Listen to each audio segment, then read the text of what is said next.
Gaming can be great fun with many positive benefits as a method for learning, to improving your social life, motor skills, and hand-eye coordination.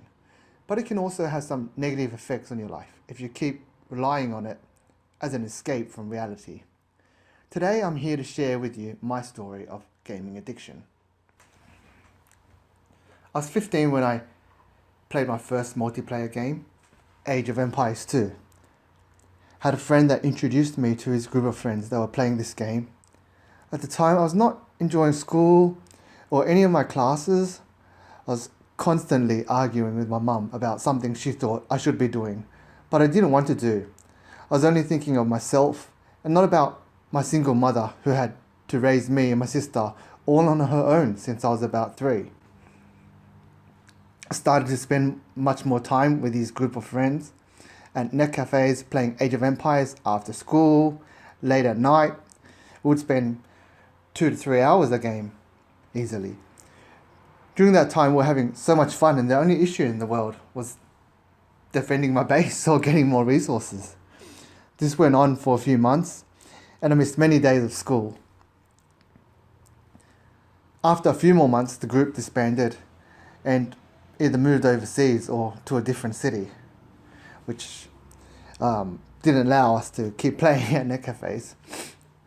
The next year, I was introduced to a game called Dota by a friend, and that started as a casual game that I was easily playing 46 hours a day of it.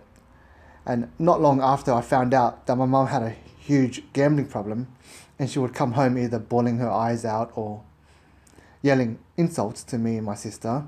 She started going off on these gambling binges, and I wouldn't see her for a week or two. But she'd always make sure we had boxes of instant noodles at home. The hardest thing for me at the time was being so worried that she might not come home one day and that something terrible has happened to her. At a similar time, I had my first romantic relationship. However, the relationship was one where we would break up every few weeks, then get back together again, and her parents didn't even know about it. Everything was way too much for me at the time. I didn't know how to deal with my emotions, so I resorted to the one thing I did know, and that was my gaming. I started playing Dota for longer hours, up to 12 hours a day, totally engrossed in this game.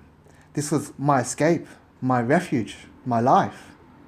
After a while, I started to get good at this game and got applauded by my teammates. I felt appreciated for the first time I could remember.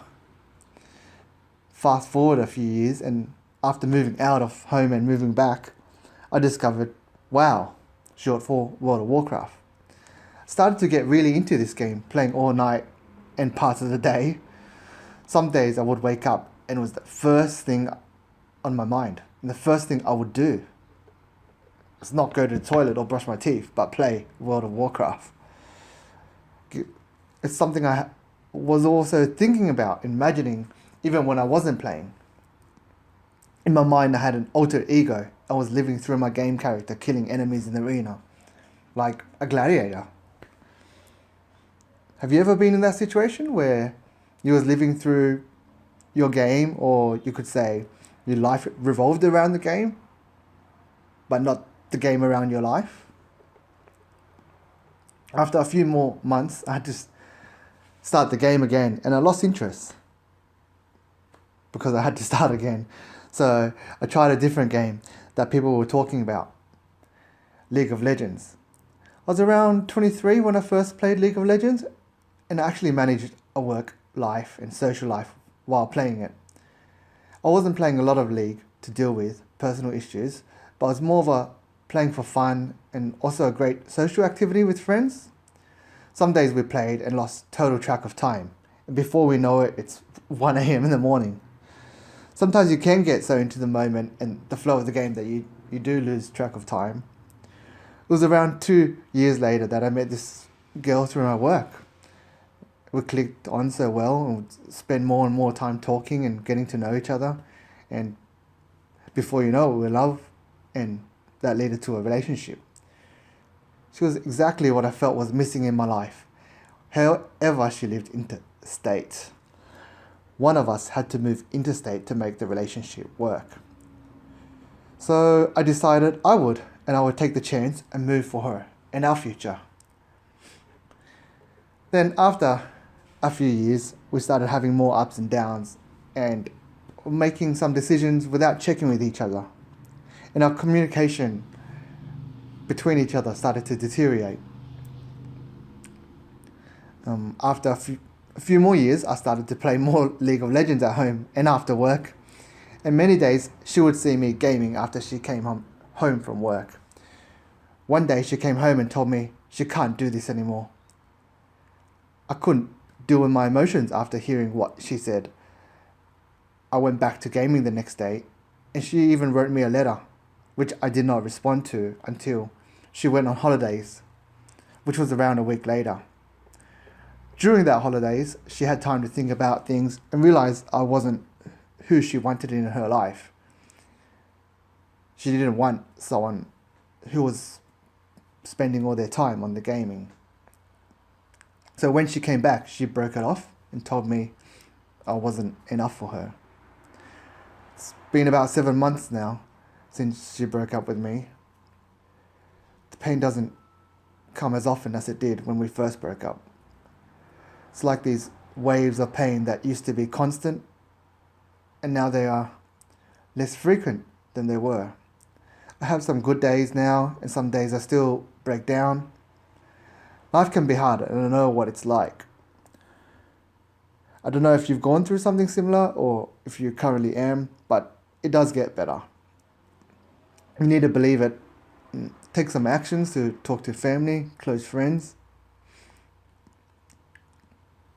The reason I say this is because that's what's helped me with my own progress. And the reason I share with you my stories, so you might realize that you're winning in this computer or video game you're playing, but you might be losing in something that really, really matters to you. For me, it was my relationship.